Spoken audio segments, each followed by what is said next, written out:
अस्सलाम वालेकुम, आदाब। एशिया एक्सप्रेस के यूट्यूब चैनल में आप तमाम का इस्तकबाल है। राम मंदिर के मुद्दे के बाद इस मुल्क के कई सारे सीधे साधे लोग ये महसूस कर रहे थे कि शायद अब बीजेपी के पास कोई अहम मुद्दा नहीं रहेगा। शायद अब बीजेपी सिर्फ डेवलपमेंट की बात कर पाएगी, वो लोगों को डाइवर्ट नहीं कर पाएगी। अब कोई ऐसी चीज़ नहीं होगी जिससे अहम इश्यूज़ के बजाय अब इन सब चीज़ों के बारे में बात हो। लेकिन हमने देखा कि राम मंदिर का मुद्दा सुप्रीम कोर्ट के ज़रिए कंक्लूड किया जाता है, उसके फौरी बाद जो है कश्मीर के मुद्दे को लाया जाता है। कश्मीर निपटता है तो सिटीज़नशिप अमेंडमेंट एक्ट की बात आ जाती है, पूरा मुल्क उसमें इन्वॉल्व हो जाता है, कोरोना वबा का शिकार होते हैं। हम इन्हीं चीज़ों में इन्वॉल्व होते हैं कि फिर अब एक नया मुद्दा सामने आने की उम्मीद की जा रही है। वो मुद्दा क्या है, आज उससे रिलेटेड हम अपनी इस वीडियो में बात करें। कल बीजेपी के एक एमपी जो हैं, राज्यसभा एमपी अनिल अग्रवाल, इन्होंने प्राइम मिनिस्टर मोदी को एक लेटर लिखा कि अगले आने वाले पार्लियामेंट सेशन में पॉपुलेशन रेगुलेशन बिल को एक्ट की शक्ल दी जाए और उसे फौरी हमारे मुल्क में इम्प्लीमेंट किया जाए। आज हम इससे रिलेटेड बात करें। अब एक ये नया मुद्दा है जो शायद आने वाले वक्तों में फेस किया जाने वाला है या डाइवर्ट करने के लिए अब इसको लेकर आ रहे हैं। क्या है पॉपुलेशन रेगुलेशन बिल? आज हम अपने इस वीडियो में बिल क्या है, किसने इसके बारे में कब क्या बात कही और इसके क्या कॉन्सिक्वेंसेस हो सकते हैं, वो बात करने की कोशिश करेंगे। तो ये बिल जो है पॉपुलेशन रेगुलेशन बिल 2019, ये 12 जुलाई 2019 को राज्यसभा में बीजेपी के राज्यसभा एमपी राकेश सिन्हा ने पेश किया था। राकेश सिन्हा कौन है? हम में से कई लोग जानते हैं कि ये आरएसएस के एक आइडियोलॉग है, बल्कि आरएसएस के पॉलिसी फाउंडेशन नामी थिंक टैंक के फाउंडर मेंबर हैं बल्कि। और राज्यसभा एमपी बनने से पहले हमने कई मरतबा न्यूज़ चैनल्स पर आरएसएस की बात रखने के लिए एज आरएसएस स्पोक्स पर्सन हमने इनको कई मरतबा देखा था। ये बिल सबसे पहले जो है राकेश सिन्हा पेश करते हैं, उसके बाद 125 मेंबर ऑफ पार्लियामेंट्स ने जो है इस बिल पर दस्तखत करके इसको एग्री किया। उसके बाद सेकंड इवेंट आता है फेब 2020 में। शिवसेना के राज्यसभा एमपी अनिल देसाई है, वो एक रिकमेंडेशन राज्यसभा में रखते हैं, वो ये कि कॉन्स्टिट्यूशन के आर्टिकल 47A को अमेंड किया जाए। क्या है आर्टिकल 47A? 47A कॉन्स्टिट्यूशन का आर्टिकल ये कहता है कि हिंदुस्तान की जनता के लिए, भारत की जनता के लिए standard of living, public health, education, level of nutrition, इन तमाम सर्विसेज की लेवल को रेस करने की बेसिक रिस्पॉन्सिबिलिटी स्टेट की है। यानी during the time population raise होगी, चीज़ें रिक्वायरमेंट्स बढ़ती जाएगी, तो उसके हिसाब से, वक्त के हिसाब से ये रिसोर्सेस के लेवल को भी बढ़ाते चलने की बेसिक रिस्पॉन्सिबिलिटी स्टेट की है। सजेशन क्या दिया है अनिल देसाई ने? उन्होंने कहा है कि इस आर्टिकल को अमेंड करके इसमें ये डाला जाए कि हम स्मॉल फैमिली के सिस्टम को, कल्चर को, नॉर्म को प्रमोट करेंगे। बेसिकली जो बात 47 में की गई है कि स्टेट जो है रिसोर्सेज को डेवलप करने की, रिसोर्स को बढ़ाने की बात करेगी, उसके मुकाबले में उन्होंने अमेंडमेंट ये सजेस्ट किया है कि हम कंजम्पशंस को कम करने की बात करेंगे। कैसे? स्मॉल फैमिली नॉर्म के ज़रिए। स्मॉल फैमिली नॉर्म क्या है? जो ये बिल पेश किया गया है उसमें बहुत क्लियरली बताता है कि वो कपल जो मैक्सिमम 2 या 2 से कम बच्चे रखते हैं उनको हम स्मॉल फैमिली मानेंगे, और जो स्मॉल फैमिली के नॉर्म को पूरा करेगा उसको कॉन्स्टिट्यूशन में डाल दिया जाए कि उनको certain n number of benefits state governments और सेंट्रल गवर्नमेंट्स देंगी, और जो इस नॉर्म को फुलफ़िल नहीं करेंगे उनसे ये तमाम बेनिफिट्स छीन लिए जाएंगे, उनको ये तमाम बेनिफिट्स से दूर कर दिया जाएगा। इसको बाज़ाब्ता कॉन्स्टिट्यूशन में डालने की बात की गई है। और कल जब एक एमपी अनिल अग्रवाल ने लेटर लिखा तो ये मुद्दा दोबारा उठा, और कांग्रेस के भी एक राज्यसभा एमपी है जिन्होंने खुलकर जो है कहा है कि अगर ये बिल पार्लियामेंट में पेश होता है तो हम प्राइम मिनिस्टर का सपोर्ट करेंगे।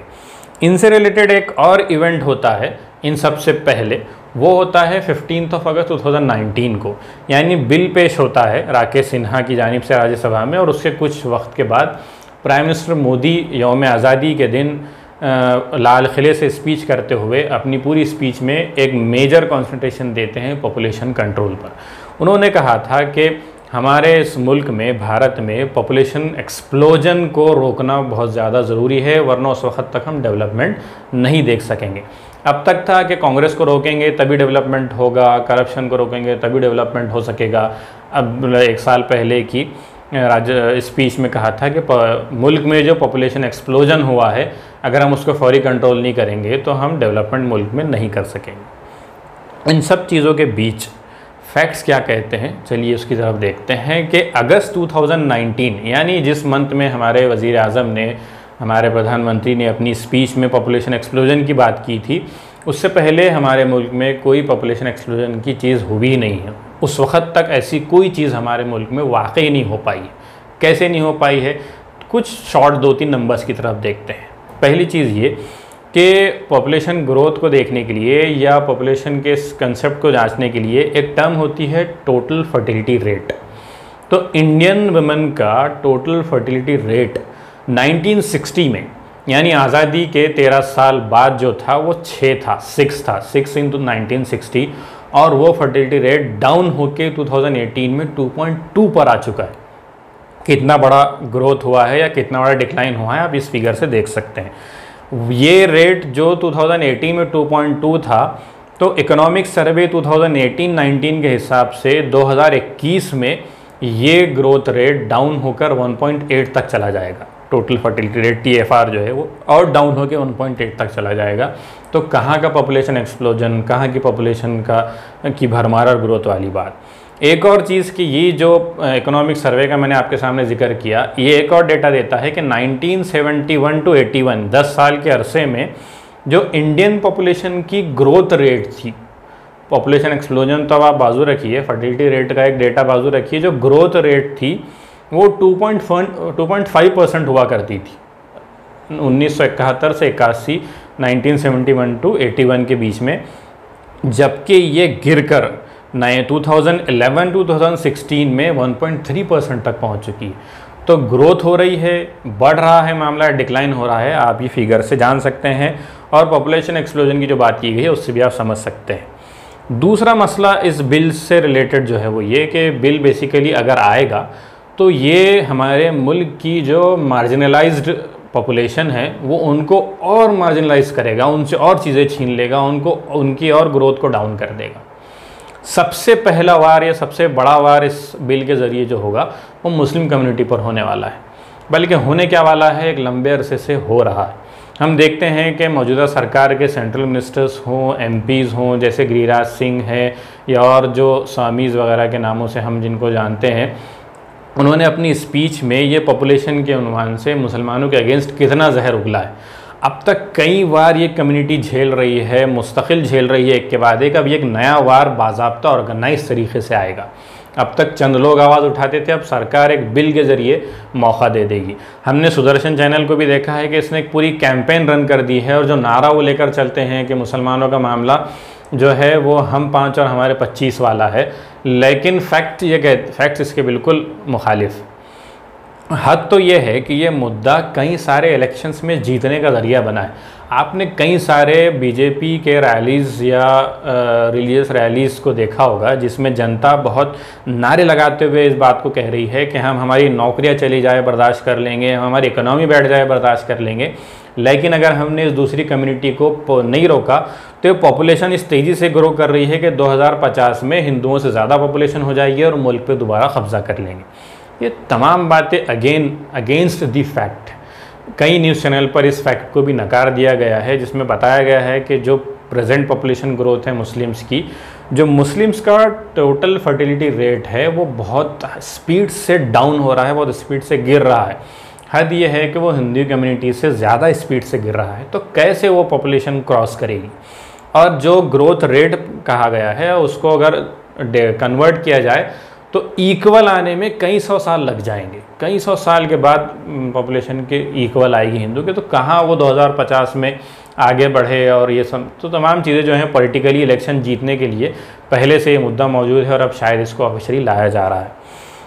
अब अगर ये बिल आता है, हम अगेन इसके बाद जो है कुछ वक्त के बाद इस बिल में क्या पॉइंट्स दिए गए हैं वो तो रखेंगे आपके साथ, लेकिन ये बिल क्यों डेंजरस, किस बिल में बेसिकली जो इस स्मॉल फैमिली के नॉर्म को फुलफ़िल करेगा उनको ये बेनिफिट्स दिए जाएंगे, और जो फुलफ़िल नहीं करेगा उनसे ये बेनिफिट्स छीन लिए जाएंगे, वो बात की गई।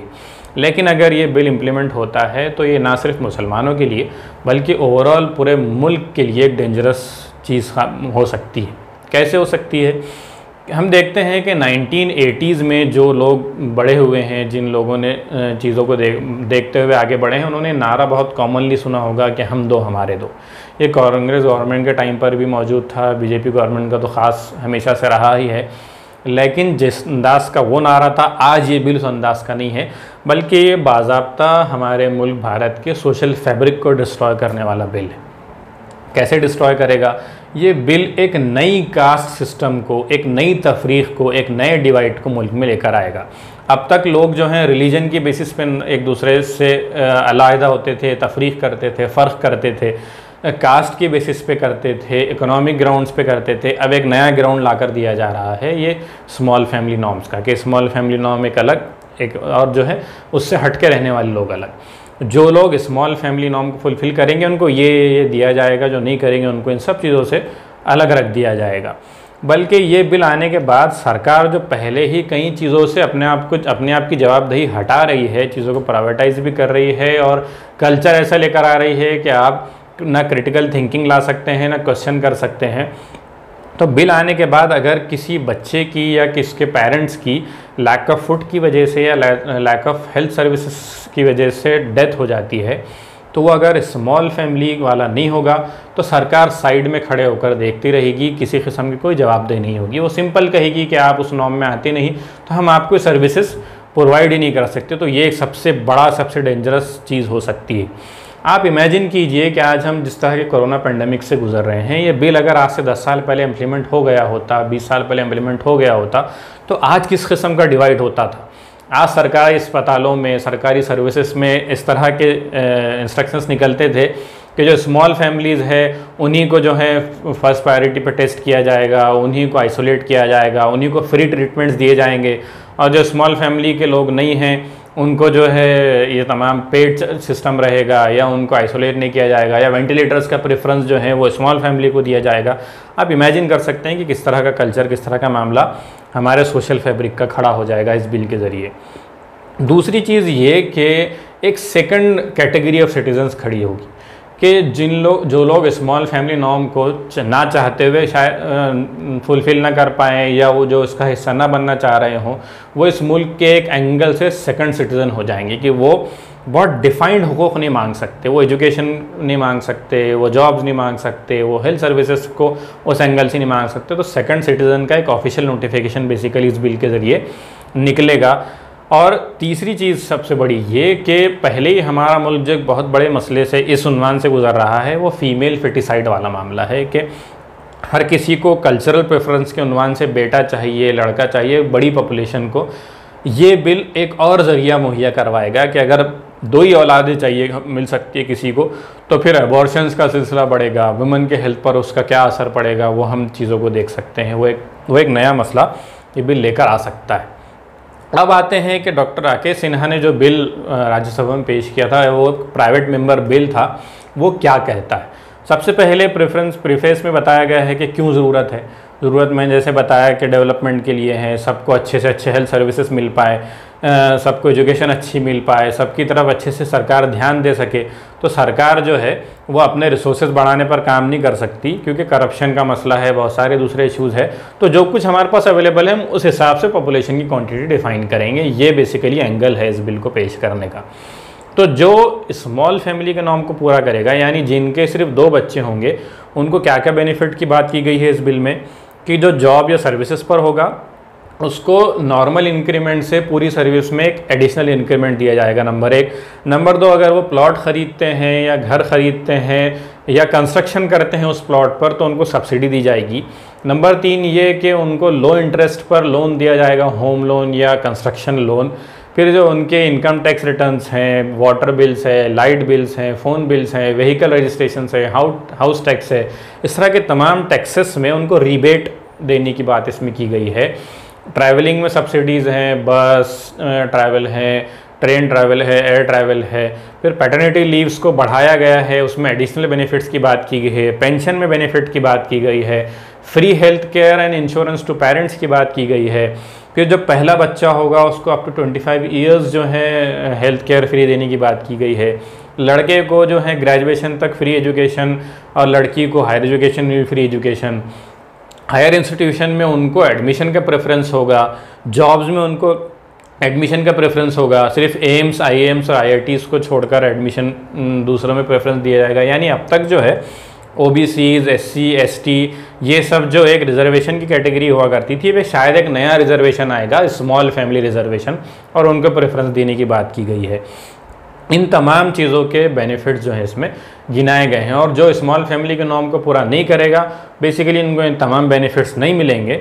और जो चीज़ पहले से मौजूद है कि वो एमपी, एमएलए या लोकल बॉडीज़ किसी किस्म का इलेक्शन नहीं लड़ सकेंगे जिस दिन से ये एक्ट इम्प्लीमेंट होगा, और अगर पाए जाते हैं तो फौरी डिस्क्वालीफाई हो जाएंगे। इससे आगे बढ़कर इस बिल में ये बात की गई है कि जो भी इस डेट के बाद एक्ट इम्प्लीमेंट होने के बाद गवर्नमेंट जॉब को ज्वाइन करेगा, फिर चाहे वो मेहनत, टैलेंट और एफर्ट्स की बेसिस पे वो आए, यूपीएससी क्लियर करे या कोई और सर्विसेज क्लियर करे, कोई बैंक का एग्ज़ाम पास करे, उसको लिख कर देना होगा कि वो स्मॉल फैमिली नॉर्म ही के अंदर रहेगा, और अगर वो नहीं रहेगा तो उसकी जॉब उससे छीन ली जाए। अब आते हैं कि इस बिल को जहां डेवलपमेंट रिसोर्सेज के उन्वान से पेश किया जा रहा है, वहीं एक लेडी से हमदर्दी के उन्वान से भी पेश किया जा रहा है कि हम उसकी फिज़िक को, उसकी हेल्थ को बचाने के लिए भी ये चीज़ कर रहे हैं। लेकिन हमारे पास ये डेटास, फैक्ट्स हमारी क्राइम रिपोर्ट्स में मौजूद हैं कि ऑलरेडी जो इसके लिए साइंटिफिक प्रोसीजर्स हैं, स्टरलाइजेशन का प्रोसेस हो और भी दूसरी चीज़ें हैं, अबॉर्शन वाले मामले हैं, तो उससे वुमन ऑलरेडी ज़बरदस्ती गुजरती है, जुल्म उस पर होता है, और उसकी बॉडी पर क्या असर पड़ता है ये चीज़ें मौजूद हैं। बिल आने के बाद तो शायद लाइसेंस मिल जाएगा ज़बरदस्ती करने का, एक्सप्लॉइट करने का, तो हमदर्दी के बजाय और ज़्यादा शायद हम जुल्म करने लगेंगे, और वो फिर कल्चरल प्रेफरेंस वाला मामला अगेन उसके अंदर आ जाएगा। अब आते हैं उस चीज़ की तरफ कि इस बिल को पेश करने में तीसरी एक जो चीज़ बात की गई है कि अगर जल्द ही इस बिल को नहीं लाया गया तो शायद इंडियन पॉपुलेशन जो है वो चाइना से भी आगे निकल जाएगी। हम जानते हैं कि चाइना भी पॉपुलेशन में फर्स्ट रैंक पे है, उसके बाद हमारे मुल्क का नंबर आता है। लेकिन चाइना में जो है हम देखते हैं, अब जो चीज़ें सामने नज़र आती है कि 1979 ही में चाइना ने इस पॉलिसी को इम्प्लीमेंट कर दिया था। हद तो ये थी कि चाइना ने वन चाइल्ड पॉलिसी को इम्प्लीमेंट किया था। उसके बाद क्या प्रॉब्लम्स आए, क्या इश्यूज़ आए चाइना में, अगर हम उसको देखें तो ये इसके इम्प्लीमेंटेशन में ये इम्पॉसिबल टू एग्जीक्यूट है, क्योंकि आप एक नेचुरल ऑर्डर को तोड़ने की, नेचुरल ऑर्डर को ख़राब करने की कोशिश कर रहे हैं। तो चाइना का डेटा कहता है कि 29% ऑफ केसेस मिनिमम रिपोर्ट ही नहीं किए गए, उसको रिकॉर्ड ही में नहीं लाया गया। खुद ऑफिसर्स ने उसको रिकॉर्ड में नहीं लाया, जिनकी जिम्मेदारी थी कि वो डेटा जमा करे, वो चीज़ों को गवर्नमेंट को रिपोर्ट करे। तो चाइना जहाँ पर हमारा मुल्क जो चाइना के मुकाबले में बहुत ज़्यादा डेमोक्रेटिक माना जाता है, तो चाइना में जब इस तरह की चीज़ें हो सकती है तो फिर हमारे मुल्क में और क्या क्या चीज़ें हो सकती है।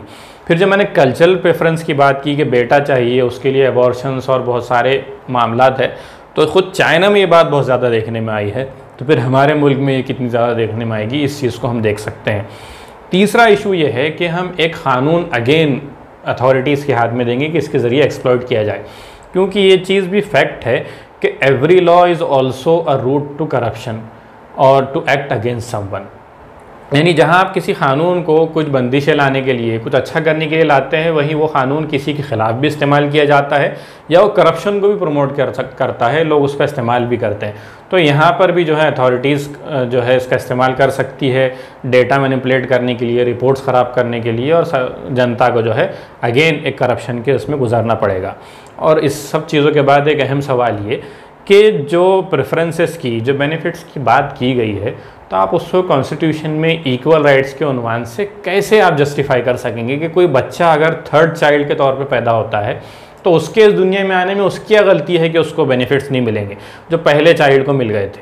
आपने सारे रेस्ट्रिक्शन बेनिफिट जो है फर्स्ट चाइल्ड के लिए दिए, या एक लड़की के लिए फ्री एजुकेशन हायर तक दे दी है, तो जो थर्ड चाइल्ड पैदा होगा उसको फिर एक सेकंड सिटीज़न के तौर पे माना जाएगा, तो उसकी क्या गलती है? इसका जवाब क्या होगा? आप कॉन्स्टिट्यूशन से इसको कैसे जस्टिफाई करेंगे? या आज तक आप जिस चीज़ का जवाब या हल नहीं दे पाए कि इस कानून का इस्तेमाल अगेन एक्सप्लॉयटेशन के लिए नहीं होगा, आप इसको कैसे जस्टिफाई करेंगे? तो ये बहुत सारे सवालात हैं जो इस बिल से मुताल्लिक खड़े हो रहे हैं, आइंदा भी खड़े होंगे जैसे ये बिल तेज़ी से आगे बढ़ेगा। चूँकि कल एमपी ने लेटर लिखा था तो हमने फौरी इस बिल की स्टडी करके आपके सामने इस रिपोर्ट को पेश किया। उम्मीद है कि हमारी ये कोशिश आपको पसंद आई होगी। अगर कुछ इसको आप हमारे प्रेजेंटेशन में आप चेंजेस महसूस करते हैं तो कमेंट बॉक्स में हमें सजेशन दीजिए। इंशाअल्लाह हम एक नए टॉपिक के साथ आपसे दोबारा मुलाकात करेंगे। खुदा हाफिज़।